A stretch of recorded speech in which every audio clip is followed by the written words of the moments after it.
The First Amendment gives the press and the people really a right to see court documents as soon as they're filed, which is how we have been accessing them in Maine for all time.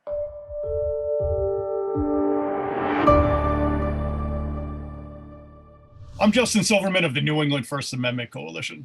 The following conversation is brought to you in part by the Society of Professional Journalists Foundation. The SPJ Foundation supports our First Amendment and Free Press program, where we talk about local journalism and the value it has in our democracy. Many thanks to the SPJ Foundation for its support.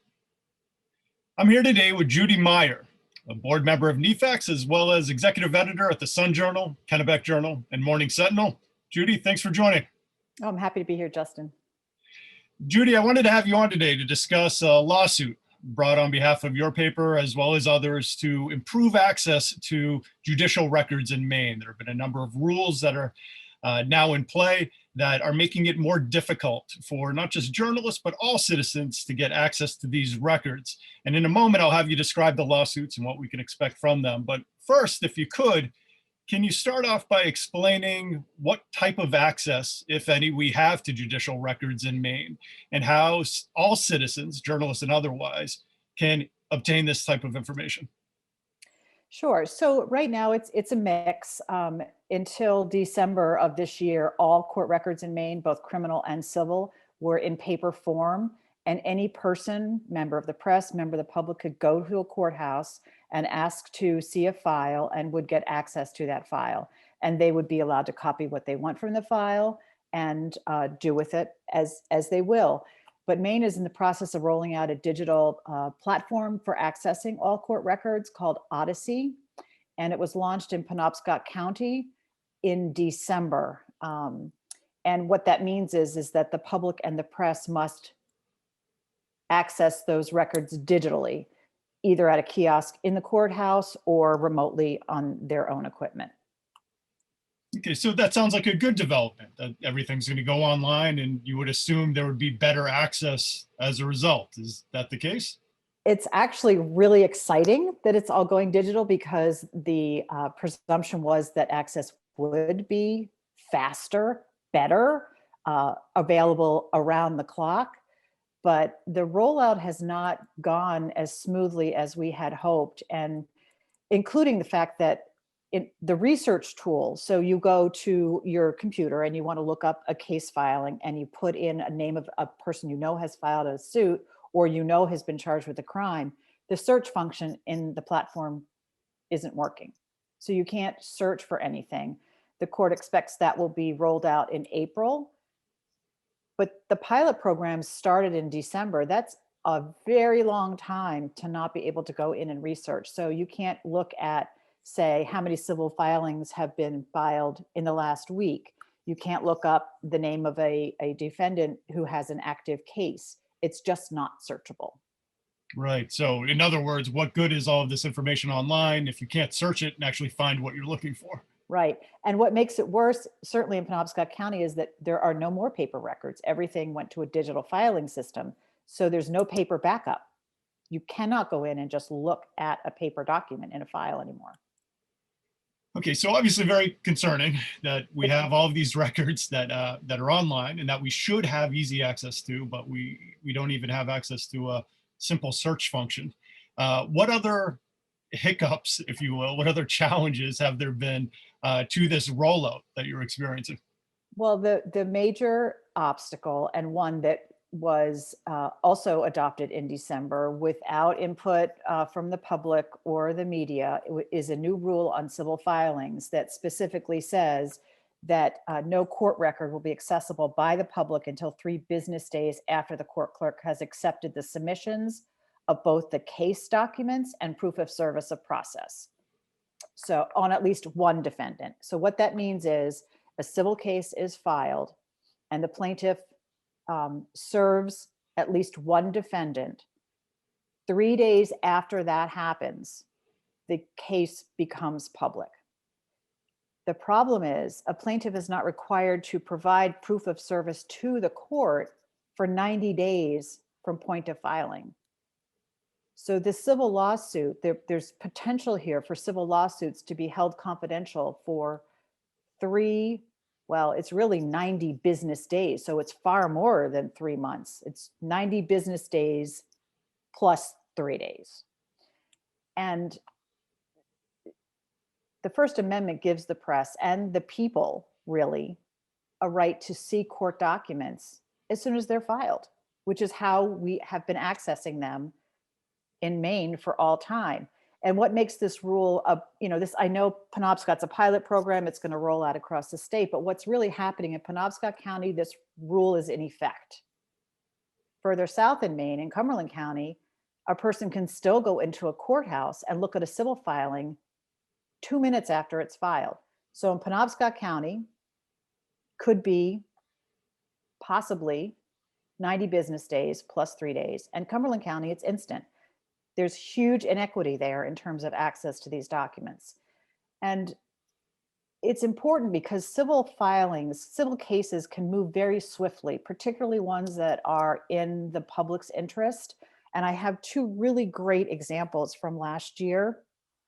In June of last year, the Alliance for Retired Americans filed a lawsuit against the Maine Secretary of State, saying that under COVID conditions, elderly people were being put at risk by the requirement in Maine to go into their town office to file or to register to vote, because register to vote means you have to fill out a card, you have to sign it. And the Alliance wanted the state to open registration for voting up as a digital platform so seniors wouldn't have to leave their homes, because they weren't leaving their homes for any other reason, but requiring them to go to their town office to do this in order to vote in November potentially put them at risk. This suit was filed in June and it was decided in September in favor of the Secretary of State's office. So the rule was not overturned. Seniors would still have to go to their town offices to register to vote, but that's a span of 3 months. We may not have even learned about this lawsuit under this new rule. And for every senior in Maine who was watching this, they were watching it every day. And it was reported out in the press every day. And the public was very tuned into this. This case could have been hidden completely. There was another lawsuit, again, filed last year, pre-change in the rule. It was filed in July by 4 Maine Republican voters against the state, challenging the Maine's ranked choice voting law. They were arguing that it was unconstitutional. So the suit was filed in July and decided in August. So a month. And under this 3-month rule, the press and the public would never have even known about this. And ranked choice voting is a hot topic in the state. There are a lot of people who really believe that it's not a fair way to tally votes. And it has been a topic of a lot of controversy since it was enacted by citizens' referendum. So, but these two really highly public profile cases could very well have been argued in secret. And that's not how the court system is set up. That's not what the public or the press expects of the court. And it's unconstitutional. That's our position. And I'm speaking on behalf of the Maine newspaper group, not on behalf of the Courthouse News, because, well, we joined as plaintiffs to this lawsuit because we believe that this rule is just wrong. It doesn't serve the public, and it certainly doesn't serve the press. Yeah, and I'm glad that you brought up these examples, because I think without them, most of the public is going to hear, okay, there's some delay in getting access to records. Okay, yeah, big deal. It might be a few months before we find out about this lawsuit. So what, right? Well, the issue is that these are extremely important, significant lawsuits that have very time-sensitive components to them that we wouldn't be aware of under this new rule. And that often, the ruling, the proceedings, they would happen effectively in secret, because we wouldn't know about them until so far after the fact, beyond when we might get the most value from them. So tell me, what these lawsuits, and I know you're speaking on behalf of other newspapers, what is the goal of the lawsuits? What do you hope to have happen as a result of this litigation? Well, we hope that the federal courts will recognize very quickly that this is an unconstitutional stand to take.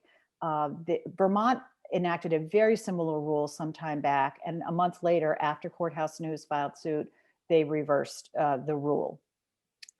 Delay to access of court records has been challenged in Vermont and in California, and in both cases, access was reversed back to instant access. So that means, you know, a case is filed and it's put on the docket and the public has access to it immediately.